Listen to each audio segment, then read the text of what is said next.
وزارت بلدیات کی طرف سے ایک نوٹیفیکیشن حمید اللہ سحر سیکشن آفیسر سینٹرل کی دستخط سے جاری کیا جاتا ہے، جس کے اندر واضح طور پر دیکھا جا سکتا ہے کہ قیوم بلوچ کو، جو کہ deputy director grade 18 Sindh master plan کی حیثیت سے فرائض انجام دے رہے تھے، ان کو فوری طور پر additional charge director administration and accounts تعینات کر دیا گیا ہے۔ یہاں سے رفیق احمد خان کو فوری طور پر تبادلے کے احکامات بھی جاری کر دیے گئے ہیں۔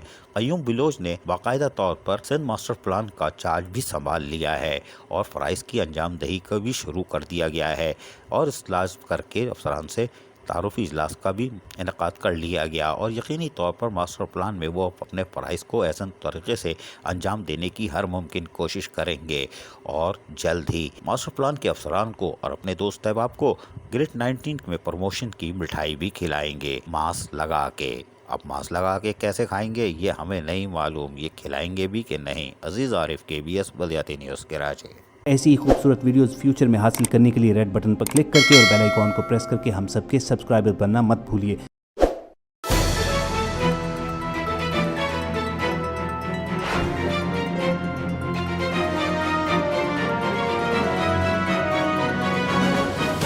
KBS بلدیاتی نیوز۔